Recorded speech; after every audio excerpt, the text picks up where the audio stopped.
السلام عليكم جميعا أعزائي المشاهدين، وأهلا وسهلا بيكم في فيديو جديد. وفي حلقة النهاردة هقدم لحضراتكم القائمة النهائية لأفضل وأهم 15 مسلسل قصير لسنة 2024، وهوضح لكم كمان التقييم والتصنيف الخاصين بكل مسلسل.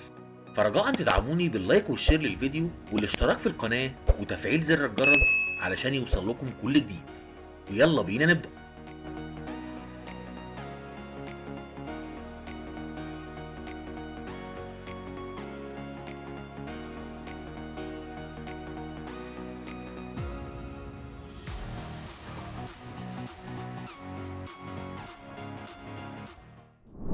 وهنبدأ قائمتنا بالمركز ال15 بمسلسل الجريمة The Perfect Couple، والمسلسل من نوعية الجريمة والدراما والغموض، وحصل على تقييم 6.5 على موقع IMDb.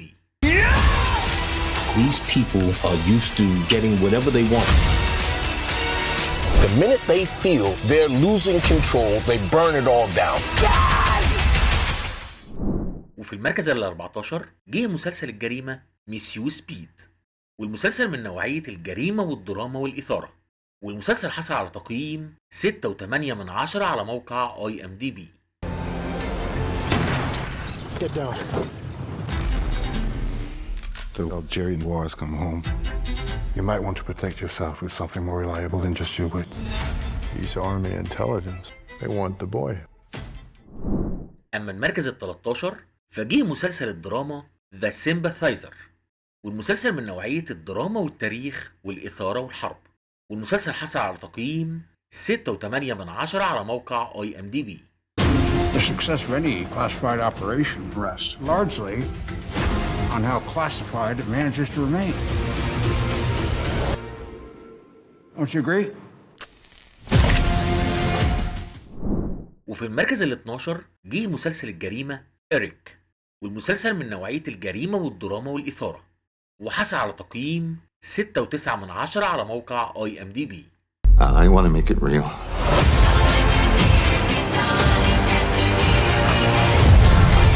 Gets kind of lonely in this city. وفي المركز ال11 جه المسلسل الكوري ذا ترانك، والمسلسل من نوعية المسلسلات الدرامية والغموض والرومانسية، والمسلسل حصل على تقييم 7 على موقع IMDb. 당신이 필요해요. 유지 씨! 난 결혼이 몇 개월. 혹시 우리가 أما المركز العاشر فجه مسلسل الدراما مان هانت، والمسلسل من نوعية الدراما والتاريخ والإثارة، وحصل على تقييم 7.2 على موقع IMDb. This country belongs to us. I will not surrender. May God be my judge.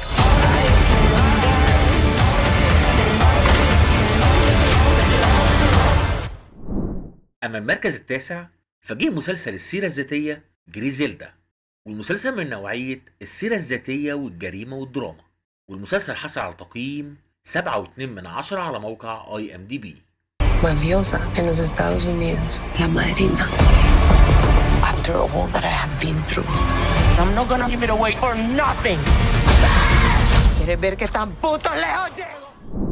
وفي المركز الثامن جه مسلسل الأكشن فايت نايت ذا مليون دولار هايست، والمسلسل من نوعية الأكشن والجريمة والدراما، وحصل على تقييم 7.3 على موقع IMDb. I don't think you boys got any goddamn idea who you stealing from. This case taking on a life of its own. These men are killers. Stealing from me? A man in my position can't have that. Don't nobody fuck with Frank. وفي المركز السابع جه مسلسل الدراما ديسكليمر، والمسلسل من نوعية الدراما والغموض والإثارة، والمسلسل حصل على تقييم 7.5 على موقع IMDb. Destiny doesn't knock on any door. It crashes in without permission and grabs you mercilessly by your soul. وفي المركز السادس جه مسلسل الدراما بيبي رايندير، والمسلسل حصل على تقييم 7.7 على موقع IMDb. You indulge her. Oh, please. I think you love it. وفي المركز الخامس جه مسلسل الأكشن ماسترز اوف ذا اير، والمسلسل من نوعية الأكشن والدراما والتاريخ والحرب. والمسلسل حصل على تقييم 7.8 على موقع IMDb.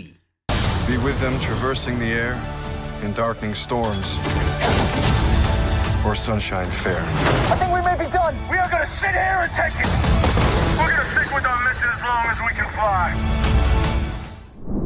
أما المركز الرابع فجه مسلسل الجريمة بوي سوالوز يونيفرس، والمسلسل من نوعية والدراما والغموض، وحصل على تقييم 7.9 على موقع IMDb.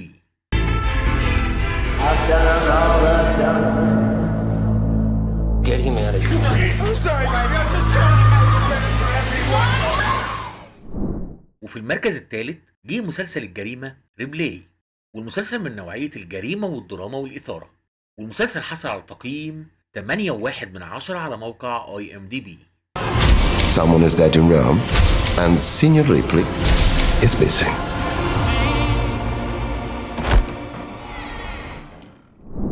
أما المركز الثاني فجه مسلسل الدراما Say Nothing، والمسلسل من نوعية الدراما والتاريخ والإثارة، والمسلسل حصل على تقييم 8.3 على موقع IMDb.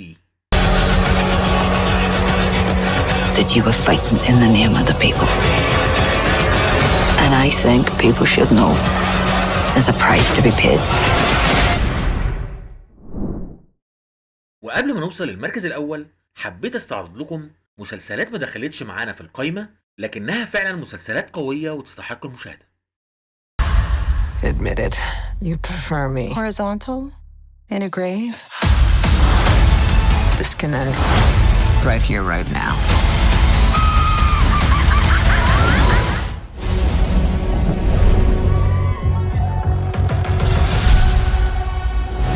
Dette vil i så fall være den største naturkatastrofen som menneskeheten har stått overfor. I need to know if that woman...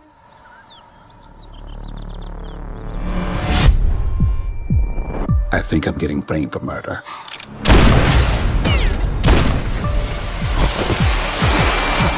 Maybe they faked the autopsy report. Joe's dead. Or he's messing with you.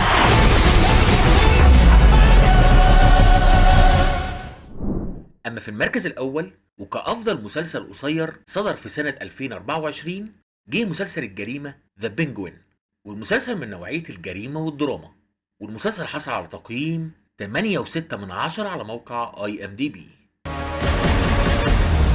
I got it, Bishop. I can help you. Hey! Feel alive, Vic, huh? Feel a heart beating? وبكده خلصت حلقتنا، فيا رب تكون القايمة عجبتكم، ويا ريت تشاركوني رأيكم في الكومنتس.